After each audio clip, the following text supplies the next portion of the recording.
and the people that were telling the new Christians that they had to follow certain rules and laws.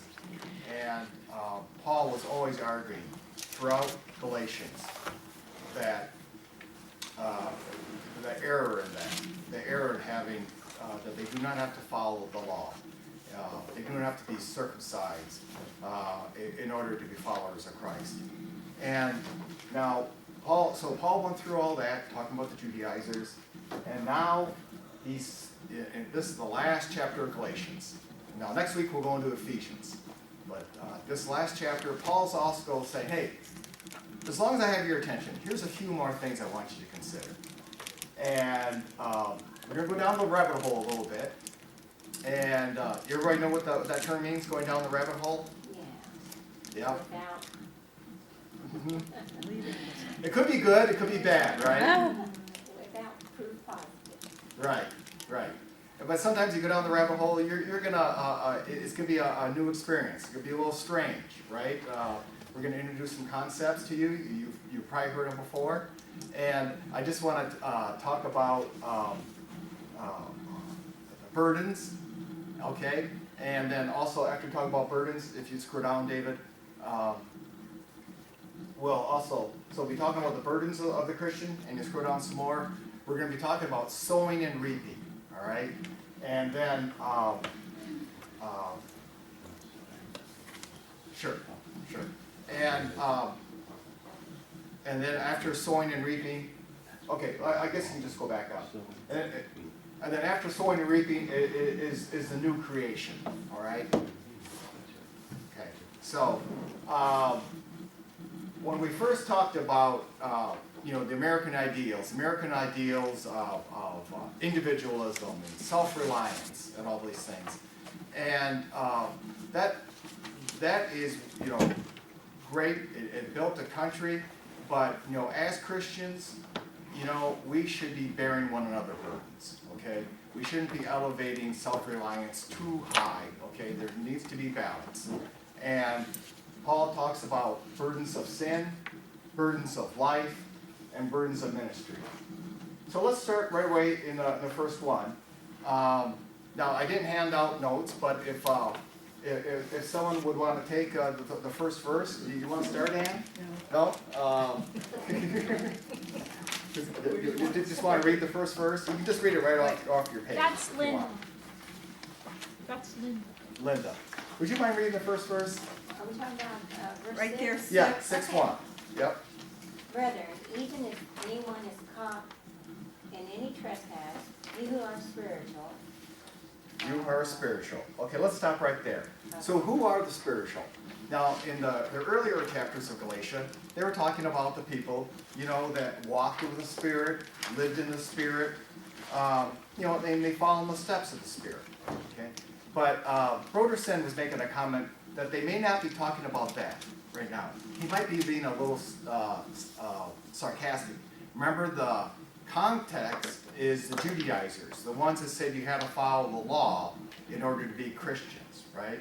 So he's saying maybe you who are spiritual, maybe he's talking to the Judaizers. The Judaizers think they are closer to God than others because they follow the law, all right? So that's one interpretation. And because part of those Judaizers, they thought that they were just a little more spiritual than the other people, okay? And Paul, again, the context is the false teaching that was prevalent in the church in Galatia. All right? And again, the Judaizers, their version of spirituality was what? Arrogance, being harsh, condemning people for not following the law. Correct? Mm-hmm. Okay. And then let's go on then. And after that was restore. Restore such a one in a spirit of gentleness. All right. God is always looking to restore, isn't he? Do you see that throughout the Bible? He's looking to restore people. And he always wants to bring people back into the place that they ought to be. Now, we do that too. We're always trying to restore people. But sometimes we get fed up with people, don't we? Oh, yeah. Yeah. Oh, yeah. Hate to say it, but true. Yeah. We can warn, we can rebuke, but sometimes you have to remove people from fellowship. Okay? Now, let me bring this up in this case. When I got there, throw Jonah out of the boat. Okay, now we all know the story of Jonah, right? Where was Jonah commanded by the Lord to go? Nineveh. Nineveh. Where did Jonah go? Opposite way. Opposite way. Nineveh is to the east, right? The compass direction. Which compass direction did he get on a boat and go in? West, right. He went into the Mediterranean Sea. He's going west. So now, what did the Lord do? You guys remember the story of Jonah? Mm-hmm. He created a storm, right? Yep. And what was the purpose of the storm? To throw him out of the boat. Well, Yeah. no, what was to stop, or to stop Jonah, right? Yeah. Now, what are the fishermen doing? They know the Mediterranean Sea, don't they? A long time. And they've been through a lot of storms in the Mediterranean, weren't they? What did they say about that storm? You guys remember what he said about the storm? The storm came from the gods. Someone had made God angry, right? Someone. And these were not even Christian guys. Right. They believed in many gods. But they knew this was not a natural storm. Now, why is that? I said the Medicanes. In 1969, a Medicane, which is a hurricane in the Mediterranean. They call them Medicanes. Medicane, wow. So, did you know that there are hurricanes in the Mediterranean? There are. Oh, wow. Right. And so in 1969, it spawned 6 tornadoes in the Mediterranean. Yeah. So now, a tornado over a body of water is they call them a water spout, right? Yeah. Because it's Right. pulling up water. Yeah. I can only imagine that if there's hurricanes in 1969, that maybe God created a hurricane to stop Jonah. Now, you can only imagine that here's a water spout in front of the boat. Now, they tack starboard. I think that tornado moved starboard also. They tack port. I think that tornado went port. Clearly, he stopped the boat from going further west, right? And then they realized, hey, this storm is something not natural. There's a supernatural element to the storm. So what'd they do? They threw Jonah out of the boat. And what happened? The storm calmed down. The fish took Jonah, right? Okay. There was a sermon. So when we're talking about restoring people, I bring up Jonah. That is the goal, to restore people. But how many times many of you have lived, you've been saints for a long time. We all know people that have Jonahs in their lives. Do you know what I mean?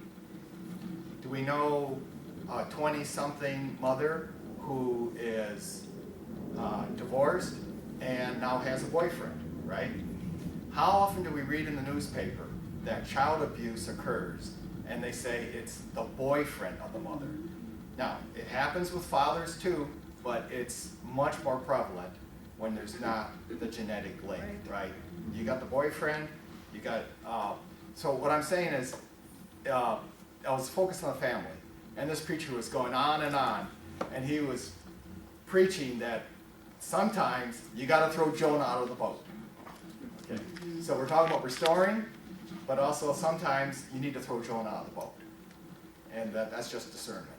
And I think, would you see that in your lives? Do you see people right now that have a Jonah, that they just need to throw Jonah out of the boat? Or am I off base here? Sometimes I think I'm a Jonah. Aren't we glad that God restores us? He doesn't Yeah. think of us as Jonahs, right? Well, that's what they even say, you know, they call it a toxic friendship. Yeah. Or Yes. a toxic relationship, that you Right. have to just remove that person from your life. Yes. So, In this book I'm reading currently, Speaking from 12 Rules to Live By, I wouldn't recommend it necessarily, but anyway, it is just sensible thinking that in order to help somebody, they have to want to be helped. Mhm. And after so long a period of time, if it continues and continues, then at some point you have to say, okay, I'm gonna be pulled into this. Right, right. So, we experienced it this weekend, and it was kind of hard to take. Oh, it is hard to take, because you want to be loving. Yeah. Yeah. And you may even Yeah. love that person, and then you still have to throw them over the boat. Yeah. No matter Where the what. tough love comes in. Yeah. Yeah. Yeah. Tough love, you know. Absolutely. I just wanted to check one thing here. Oh, we're good? Okay. Okay, so let's go on to the next verse. So, talking about spirit of gentleness. You know, have you heard someone say they have a ministry of rebuking? Oh, That's their I've heard ministry. Yes. So, And they go too far with it. Yeah. have you been I don't want right? to have that one. Teresa, you know Christians that I feel it's their ministry to rebuke people. Mm-hmm. Okay, does it work? Ah, Now, harshness rarely ever works, Not right? really, yeah. What reaches people? Humility, gentleness, right? Harshness pushes people away. Gentleness has a way of breaking through the hardened hearts. And then we have here, each one looking to yourselves, so that you too will not be tempted. We're all vulnerable, aren't we? We're all vulnerable for temptation. By the grace of God, there go I. Amen. You may be just around the corner from a stumble. We're sinners too. Right? And in this book too, he mentions that sometimes we continue to pursue